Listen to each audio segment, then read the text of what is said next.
Llegan las fake news. Bueno, más adelante tocaremos un poco más ese tema.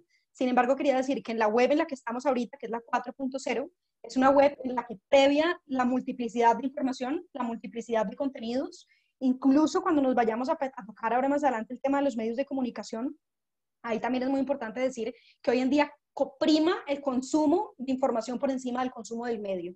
Es decir, a ese cliente, a ese usuario, a ese ciudadano, a esa persona, ya no le interesa consumir información porque per se es el tiempo, o es el espectador, o es Semana, o es La República, o es Vanguardia, simplemente consume la información de una manera muy rápida y se queda muchas veces únicamente en los titulares. Entonces es una sobreavalancha de información con muy poca profundidad. Gracias, Catalina. Y sobre este consumo de información, esta avalancha que nos está llegando, nosotros podemos a veces pensar que tiene algunos efectos muy positivos en la vida cotidiana. Nos permite conectarnos con la familia, nos permite conectarnos con nuestros seres queridos, pero a veces pareciera también tener una cara absolutamente negativa que nos lleva a pensar en de repente disrupciones en el campo político que provocan las redes sociales o que provocan las noticias falsas. Es como si toda esta avalancha, los medios a veces se comportaran como en la literatura el Dr. Jekyll o Mr. Hyde, a veces muy buenos, a veces muy malos. No sé, entonces, para el caso colombiano, para el caso mundial, ¿cómo se puede pensar en los medios en esta naturaleza? ¿Son realmente Jekyll and Hyde? ¿Tienen efectos positivos o negativos? Hernando, me gustaría pasarte esta pregunta sobre los efectos tecnológicos de esas plataformas tecnológicas hoy en día. Gracias, Diego y hola, Catalina. Quisiera acotar con dos cifras, digamos, enfatizar lo que estaba diciendo Catalina, y es que hoy en día más del 90% de la población en Colombia tiene un teléfono celular, y dependiendo del estudio al que uno mire, entre el 70 y el 80% tiene acceso a Internet. Por supuesto que hay diferencias de acceso, de calidades de acceso, o sea, digamos que no hemos definitivamente dejado de lado el tema de las inequidades digitales, pero de todas maneras, en muy pocos años, como lo mencionaba Catalina, pues hemos pasado de ser una sociedad, digamos, hemos pasado a ser una sociedad digital de una manera masiva, si se quiere. Ahora, volviendo a la pregunta que hacía Diego, frente a las tecnologías siempre ha habido mucho temor sobre los posibles efectos negativos de las tecnologías. Y evidentemente volvemos a tener esos mismos temores frente a los que llamamos nuevas tecnologías, que por supuesto ya no son tan nuevas. Cuando apareció la imprenta, muchas personas se preguntaban, o sea, digamos como que la desacralización del conocimiento y los miedos frente a la desacralización del conocimiento. Con la aparición del cine, viene todo un movimiento en contra de la violencia en el cine y los efectos del cine en los niños. Con la aparición de la televisión, vienen una cantidad de preguntas sobre la calidad de la información televisiva comparada con la información de prensa escrita, y si la televisión en realidad lo que hacía es que embrutecía al oyente, al televidente, en lugar de informarlo. Y digamos que con las nuevas tecnologías vuelve y pasa lo mismo, digamos que hay como ese temor de posibles cosas negativas de las nuevas tecnologías. ¿Por qué se habla mucho de esto? Por el énfasis particularmente de las noticias en lo negativo. No sé si ustedes conocen un sitio web que se llama happynews.com.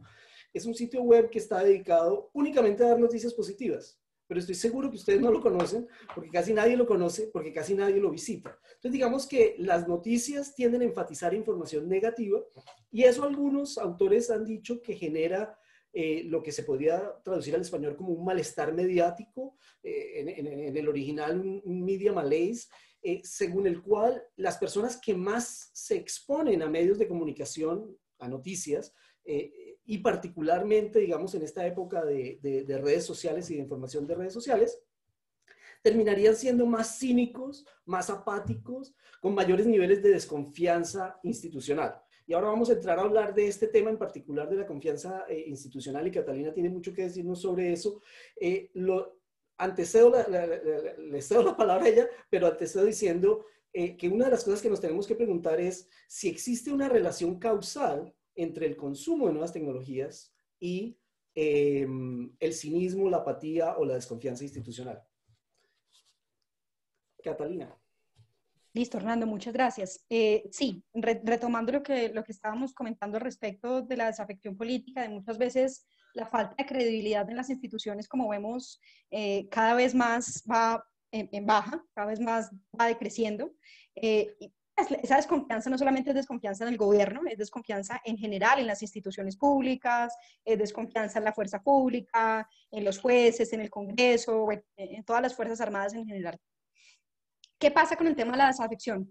Es importante revisar, por ejemplo, cuando hacemos, o a través de las redes sociales, cuando se hacen rendición de cuentas, muchas veces ni siquiera son los mismos protagonistas de la política, los líderes de política pública, la alcaldesa, el secretario, etcétera, quienes salen, digamos, a esa rendición de cuentas, sino que muchas veces a través de actores, a través de muchos otros influenciadores, youtubers, bueno, diferentes personas que están dentro de esta ágora virtual son quienes representan, digamos, a esas instituciones públicas. Sin embargo, esa desconfianza en las instituciones públicas cada vez más va en aumento, y eso se debe a muchas cosas.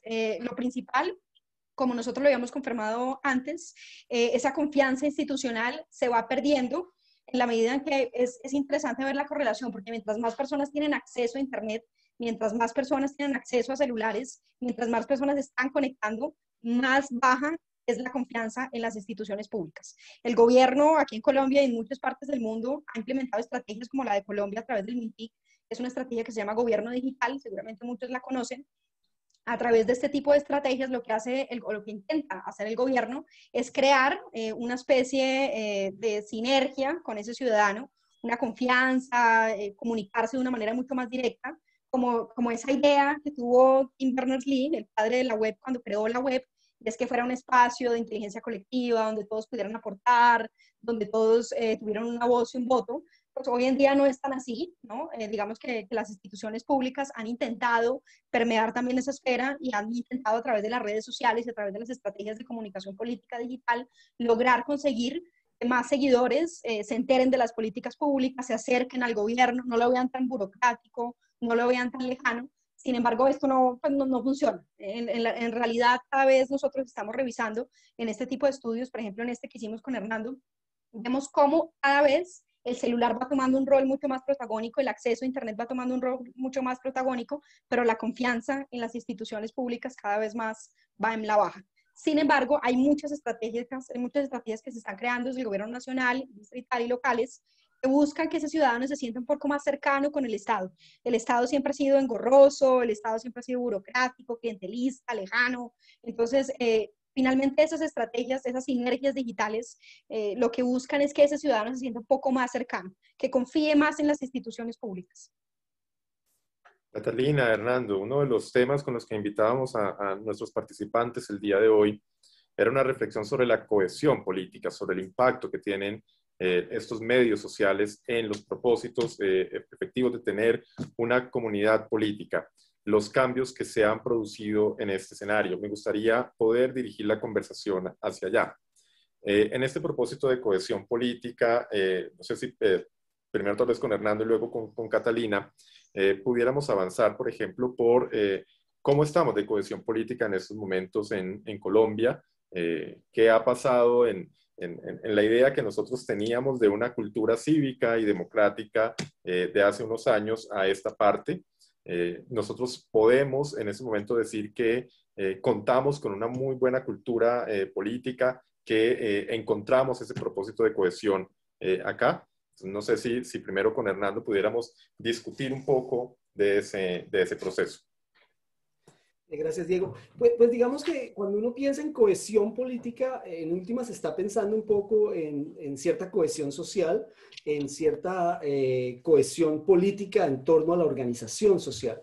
Y entonces lo podemos desglosar en diferentes temas. Podemos pensar en temas como la polarización política, pues de alguna manera sería una forma de descohesión, si se quiere. Las protestas sociales frente a políticas públicas también, digamos, que sugerirían problemas de cohesión política. Empiezo por retomar lo que decía Catalina sobre el tema de la confianza institucional. Por supuesto que si confiamos en las instituciones, el accionar de las instituciones es más fácil, ¿cierto? si confiamos en las instituciones y las instituciones nos dicen póngase máscara, pues nos ponemos una máscara, porque tenemos que enfrentar el COVID. Si no confiamos en las instituciones y nos dicen pónganse una máscara, entonces algunas personas dicen no, yo no me voy a poner una máscara porque estas personas no saben de lo que están hablando. Entonces empiezan una serie de problemas de incoherencia e inconsecuencia social. En el caso de la confianza institucional, como mencionaba Catalina, es claro que la confianza institucional en los últimos años en el país ha bajado, mientras que el acceso a nuevas tecnologías ha subido. Sin embargo, cuando uno ya mira esto en detalle, lo que se da cuenta es que las personas que más confían en las instituciones en Colombia son las que más usan estos nuevos medios de comunicación, medios tradicionales como la televisión, la prensa, pero también de alguna manera redes sociales. Entonces digamos que la tesis del malestar mediático no se ve materializada, sino que por el contrario, son las personas que más se informan quienes confían más. Pero esto sucede en un entorno de desconfianza creciente. Entonces, claramente son otros los factores los que están generando esta falta de cohesión social. No sé, Catalina, ¿qué quieras agregar?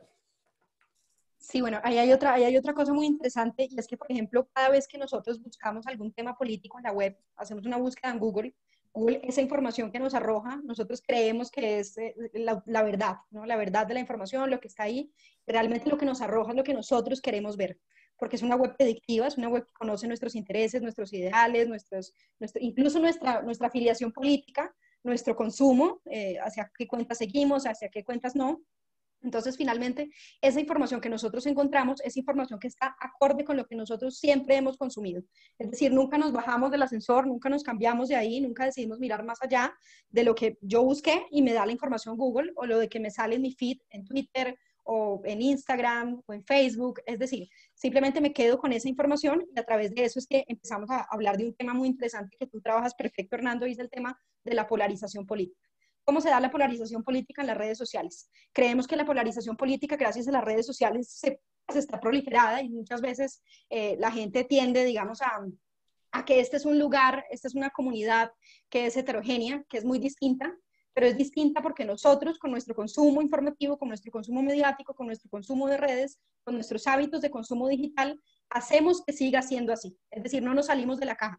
Seguimos consumiendo nuestra misma información y no queremos consumir información del partido político de nuestra oposición o del otro, y simplemente seguimos consultando nuestra información y eso es lo que nos va a arrojar la web 3.0, eso es lo que nos va a arrojar la web 4.0, es la misma información con la cual nosotros nos sentimos cómodos y con la cual nosotros previamente hemos consultado, ¿no? Recordemos que esta es una web que conoce nuestras búsquedas, nuestras cookies, nuestra huella digital y nos, de acuerdo con ese rastro, nos recomienda contenidos similares a los que nosotros previamente hemos consultado. Entonces, este tema de la polarización política en redes sociales es un tema interesantísimo que podamos debatir ahora este tema, Hernando. Hay un tema acá, Catalina y Hernando, y es cómo nosotros podemos medir polarización. Existen muchas cosas que nos pueden llevar a tener polarización. A veces encontramos personas que están ideológicamente opuestas, pero que curiosamente coinciden en una temática particular. Así como a veces personas que parecieran estar muy dentro del mismo grupo tienen una polarización brutal por afectos a determinado, por ejemplo, candidatos de partidos políticos, dentro del mismo partido político que supuestamente tienen una cercanía temática ideológica, se encuentran absolutamente polarizados. ¿Cómo podemos entender estos escenarios de polarización en Colombia, Hernando? Pues buen punto, Diego. Digamos que hay muchas formas de pensar la polarización y los efectos pueden ser diferentes en diferentes formas de polarización. La gran imagen de estos cocoons informativos de las que nos hablaba Catalina, le sugerían a comentadores hace algunos años que nos íbamos a aislar de información que no coincidiera con nuestras creencias y que por lo tanto nos íbamos a volver más extremos en esas creencias. Lo que nuestros resultados, mirando, digamos, la polarización ideológica en Colombia, sugieren es que las nuevas tecnologías de comunicación, las redes sociales, el Internet, realmente no llevan a una mayor polarización ideológica. Por el contrario, las personas que más las usan tienden a ser, en cuanto a sus posiciones ideológicas, un poco más de centro que las personas que no las usan. Pero habiendo dicho eso, y retomando lo que decía Catalina, desde el punto de vista afectivo, el fenómeno es un poquito diferente. Y tal vez eso nos hace pensar, o sea, como vemos, digamos, estos grandes insultos en línea, entonces pensamos que es que hay unas grandes diferencias ideológicas, y por supuesto que hay diferencias ideológicas, pero son diferencias que no necesariamente están creciendo, número uno, y dos, que los medios de comunicación no necesariamente están influyendo de una manera negativa. Pero a nivel afectivo sí se ha producido un fenómeno de incremento de la polarización afectiva en Colombia, es decir, que la persona que no piense como yo, la soporto menos, y eso digamos que posiblemente a futuro podría generar un tema de dificultad o de mayor dificultad para el diálogo entre contrarios. En el caso de la polarización afectiva, que nosotros lo hemos venido siguiendo muy de cerca, sí vemos que las redes sociales contribuyen un poco a esa polarización afectiva. Y digo un poco, o sea, no es que las personas porque participan en redes sociales inmediatamente terminan polarizados afectivamente. En nuestros modelos nos arrojan una varianza del 4%, es decir, que el 4% de esa polarización afectiva se debe a un mayor uso de las redes sociales, o sea que hay muchísimos otros factores que también están contribuyendo y entre los cuales yo privilegiaría la polarización de las élites. En la medida en que las élites se polarizan, muchas veces las bases se polarizan, no necesariamente por su uso de medios, sino por esa misma polarización de las élites. Muchas gracias, Hernando. Catalina, no sé qué más puedas contarnos de este tema de polarización. ¿Cómo se relaciona esto con los medios sociales en Colombia? Hernando nos hablaba de la importancia que es también observarlo por fuera de los medios sociales, pero no dejo de encontrar ahí algunas posibles características que tengan los medios que nos permitan estar pensando que inducen a polarización, por lo menos aquellos que están más conectados a los mismos.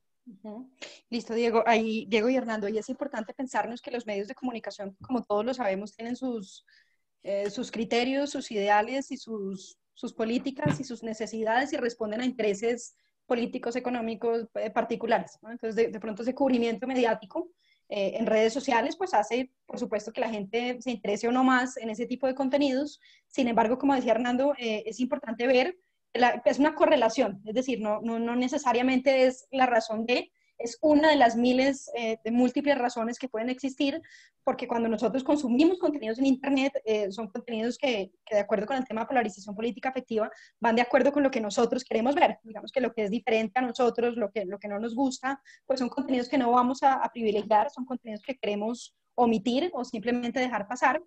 Y vamos a seguir consumiendo los contenidos que nosotros normalmente, con los cuales nos sentimos a gusto, los que están acordes con nuestra ideología política. Sin embargo, como decía Diego y como decía Hernando, hay muchos puntos de coherencia en los cuales nosotros vemos que la gente que está utilizando estas redes sociales puede conocer otro tipo de cultura política, otro tipo de información y puede permearse de este otro tipo de información para poder llegar a conocer más, no solamente desde su lugar de enunciación, desde su punto de vista, desde su propia cultura política, sino echarle un ojo a lo que adicionalmente está pasando por fuera. Internet es un vocero de la realidad, nos muestra una parte de lo que realmente está pasando, no nos muestra todo lo que está pasando, ni es la realidad, ni es el oráculo. Sin embargo, los algoritmos y la información que nos llega a nosotros nos llevan de una manera u otra a pensar y a consumir cierto tipo de información con la cual nosotros nos sentimos pues mucho más cercanos, lo que llamamos polarización afectiva, mucho más cercanos, mucho más interesados, mucho más, es nuestro nicho, ¿no? nuestra misma comunidad, ¿cierto? La gente que consume lo que nosotros consumimos. Esto parte también de todos los temas de hábitos de cultura política, de cómo yo consumo, de cómo mis familiares consumen, mis amigos consumen, cómo comparto noticias a través de redes sociales, cómo las envío a través de WhatsApp.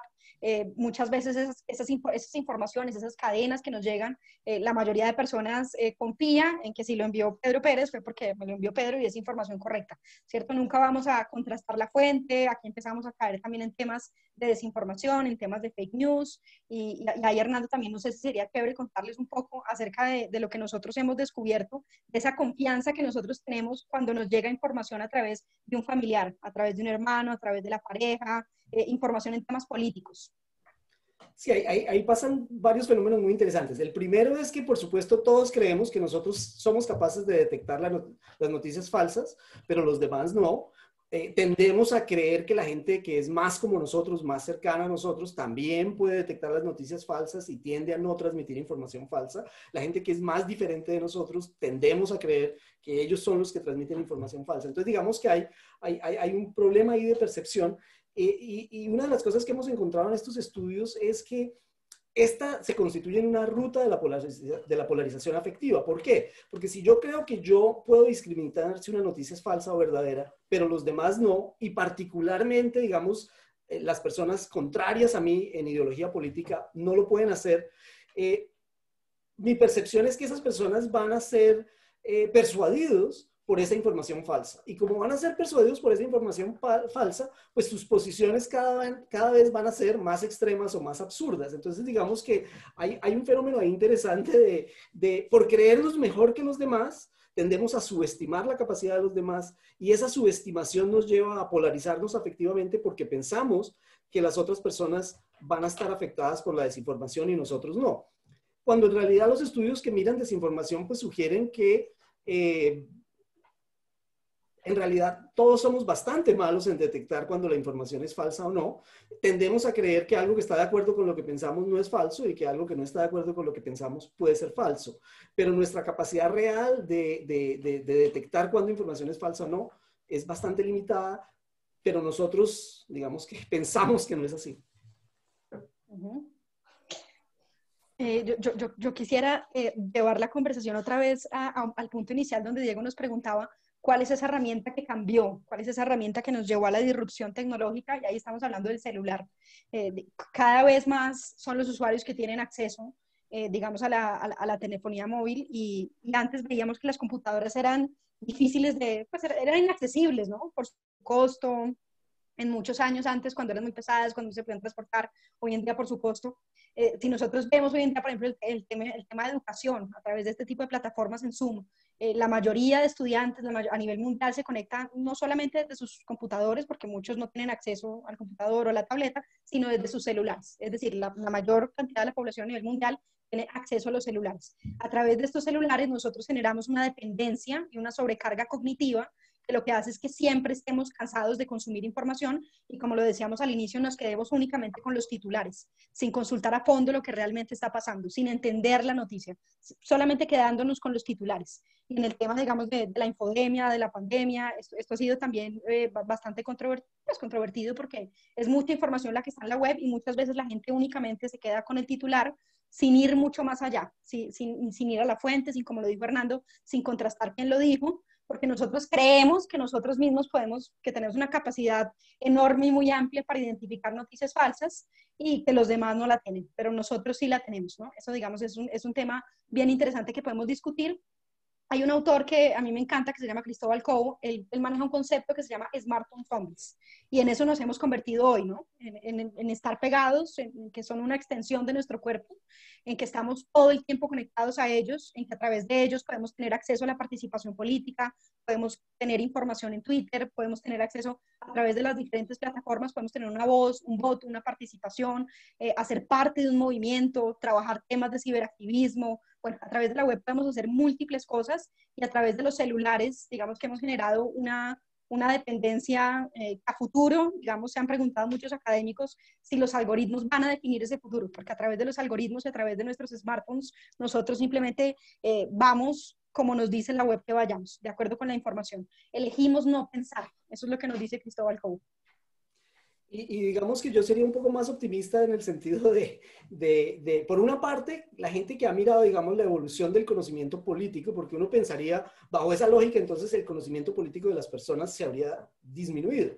Pero la gente que ha mirado longitudinalmente el tema de conocimiento político, lo que encuentra es que no. La gente hoy tiende a saber de política lo mismo que sabía hace 20 años y lo mismo que sabía hace 40 años, que no es mucho normalmente lo que se sabía. Entonces, desde una perspectiva, digamos, esa ilusión de que íbamos a estar mejor informados e íbamos a saber más, de pronto no se ha materializado, pero la distopía de que sabemos menos tampoco se ha materializado. Y en parte yo creo que una de las dificultades para estudiar estas nuevas tecnologías tiene que ver con que los efectos muchas veces son contradictorios. Por una parte es cierto, como decía Catalina, que Google aprende de mis búsquedas y sabe qué tipo de información o qué tipo de fuentes me pueden interesar más a mí, perfecto. Entonces digamos que esa sería una fuerza que lo llevaría a una información más homogénea, por ejemplo.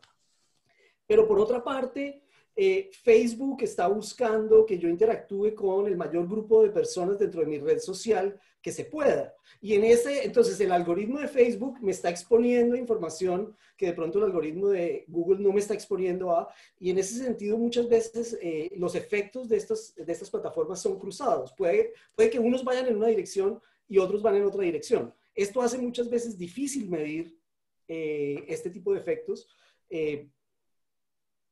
porque apuntan en direcciones contrarias y pueden tener efectos contrarios. Entonces, cuando miramos el agregado, podemos no ver mucho cambio, a pesar de que están sucediendo cambios hacia el interior de los usuarios en sí. Fernando, dentro de la línea de efectos mediáticos, nosotros pues distinguimos muchos. Algunos efectos operan, por supuesto, sobre la percepción que tenemos del mundo.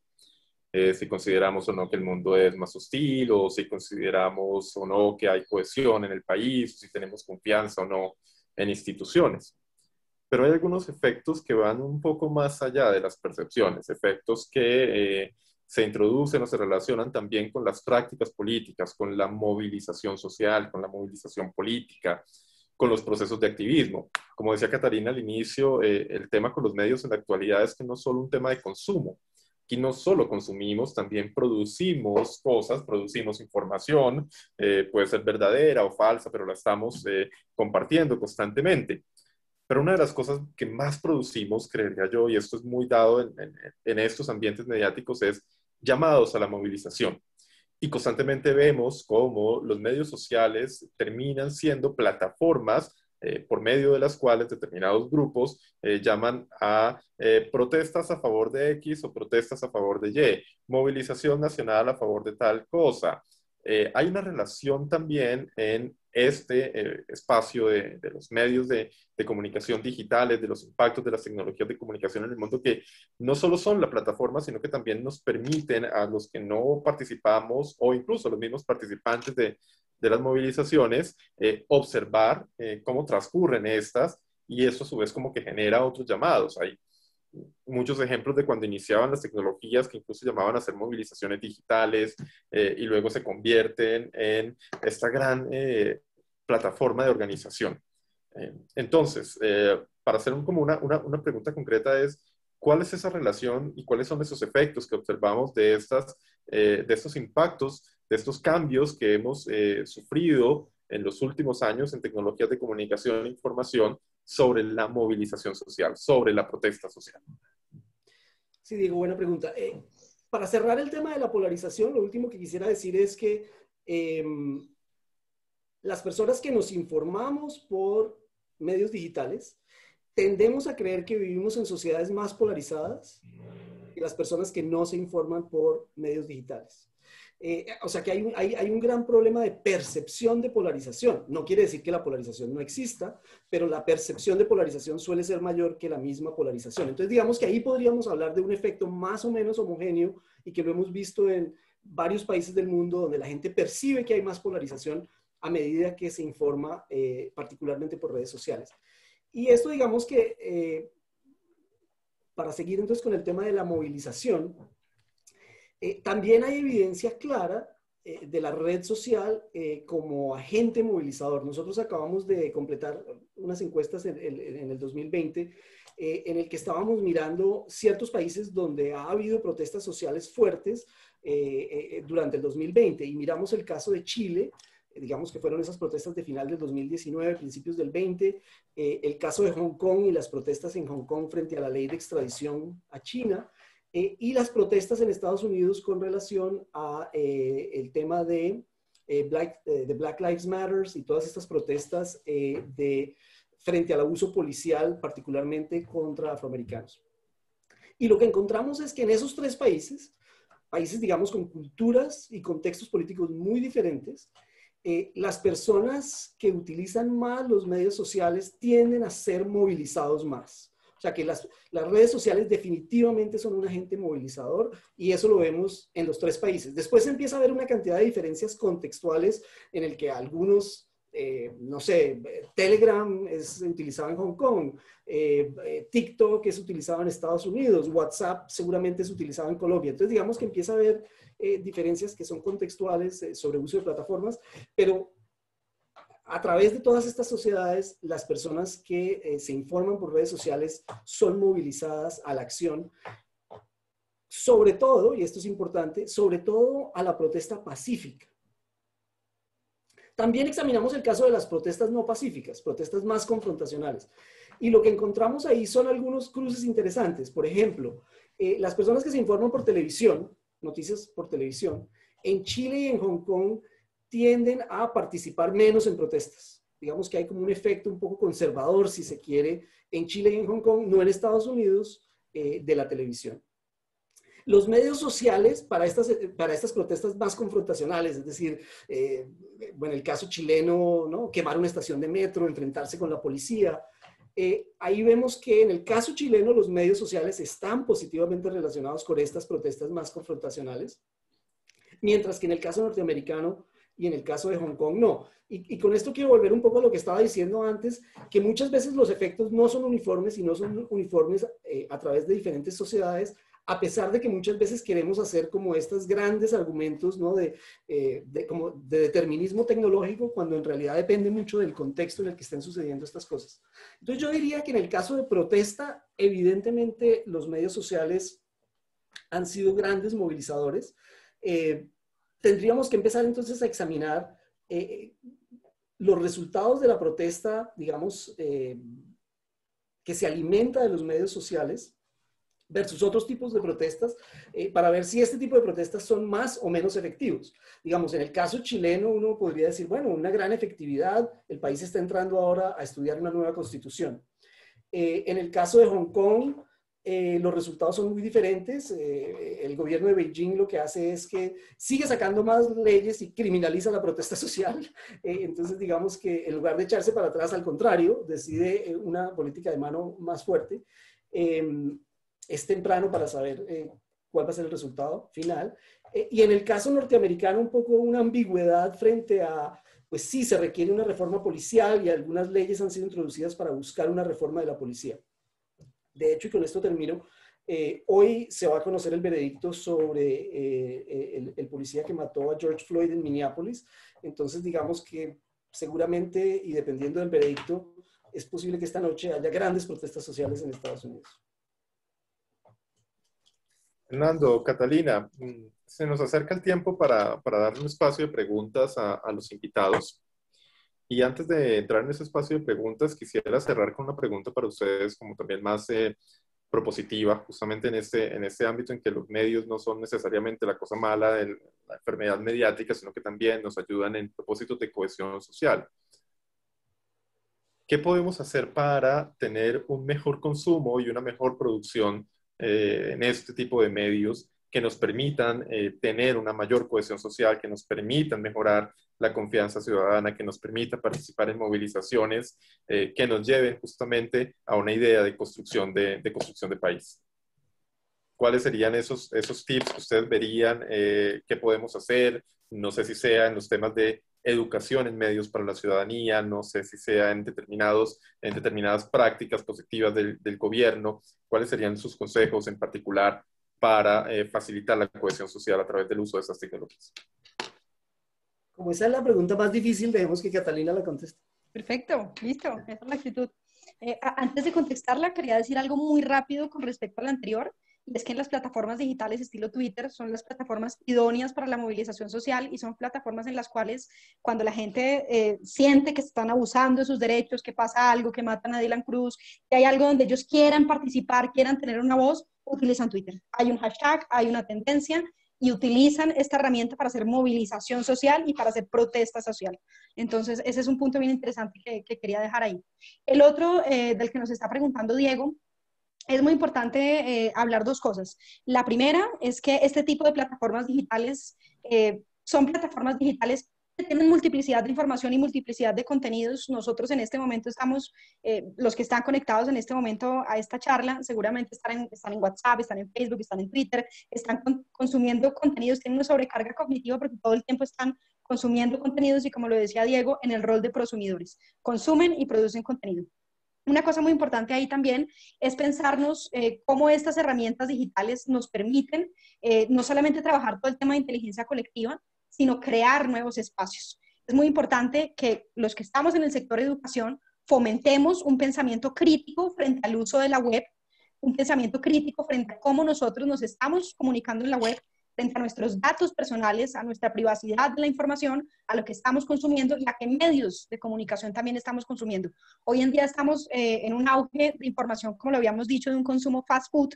Es muy importante privilegiar ese consumo, ojalá en medios emergentes, ojalá en espacios como 070, Opinión Pública, Las Dos Orillas, La Silla Vacía, bueno, diferentes espacios que son nativos digitales, que tienen un periodismo contrahegemónico, contra poder, que venden que tienen otro tipo de información que hace que la gente se empape más desde la información en sí, desde lo que debería informarse, no desde los intereses particulares o políticos de los medios tradicionales y hegemónicos que conocemos todos. Y yo le agregaría lo que dice Catalina, que creo que se requiere una gran campaña educativa para enseñarnos a conversar y enseñarnos a conversar de manera virtual también.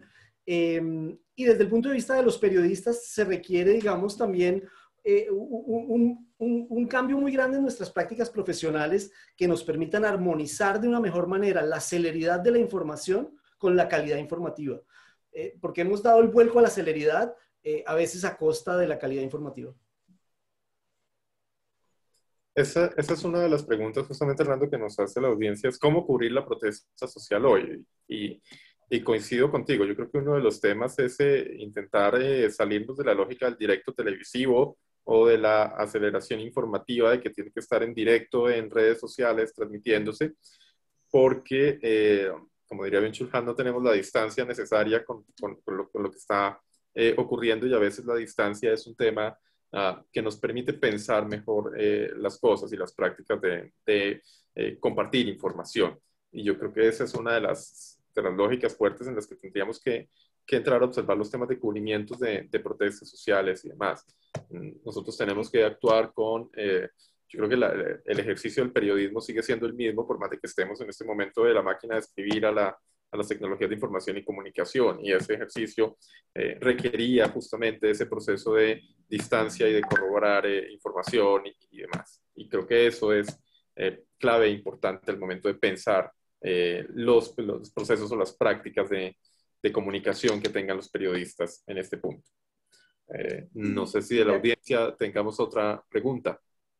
Pero Diego, me gustaría adicionar a lo que acabas de decir y a la pregunta específica de cómo cubrir una protesta social cuando los periodistas están siendo agredidos por los protestantes, ¿no? Y ahí empezamos a ver dos fenómenos. Uno, hace pocos días en Minneapolis, a los periodistas los agredieron no las personas que estaban en la protesta social, sino la policía. Pero en otros casos también se produce. Entonces, digamos que como decía Catalina, la confianza institucional ha bajado, y una de las instituciones en las que ha bajado es en el periodismo y en los medios de comunicación. Yo creo que los medios de comunicación, cuando cubrimos tradicionalmente las protestas, de hecho hay algunos colegas que han hablado sobre el paradigma de la protesta social, desafortunadamente tendemos a enfocar nuestro cubrimiento hacia el acto de violencia, la estación de Transmilenio que rompieron, y por supuesto esto forma parte de la información, pero muchas veces no enfocamos también la información hacia, bueno, pero estas personas, ¿por qué están protestando? ¿Cuáles son las causas de la protesta y cuál es la legitimidad de las causas de esa protesta? Y mientras no logremos un mejor balance en eso, pues las personas que protestan van a desconfiar del medio de comunicación, porque ven en el medio de comunicación una prolongación de la autoridad del Estado o de la lógica del Estado, y no un intermediario entre ellos y el Estado. Entonces, digamos que es un espacio que los medios de comunicación tenemos que recuperar confianza ciudadana para permitir, digamos, o facilitar nuestra labor, y eso pasa por mejor cubrimiento de la perspectiva de los que protestan. Recuerdo que con Diego hace unos años hicimos un análisis de contenido sobre fuentes periodísticas en Colombia, y encontrábamos que las historias en general en Colombia tenían en promedio, creo que era 1.2 fuentes. Es decir, una sola fuente en realidad. O sea que no había ni siquiera una contrastación digamos, como esa contrastación básica entre por lo menos dos fuentes. Entonces me parece que si no logramos, digamos, recuperar esa confianza de las personas que protestan, pues no vamos a tener acceso a ellos y nuestras presentaciones de la realidad pues van a ser distorsionadas por esa falta de información.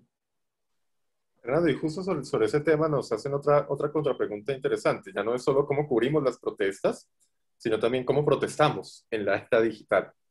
En estas protestas en la era digital, ¿qué es suficiente? Nos hacen la pregunta, ¿basta con los hashtags? ¿Cómo se da esa posición de protesta? Listo, ahí yo quisiera responder también rápidamente la primera y pues como complementando muy bien lo que dijo Hernando.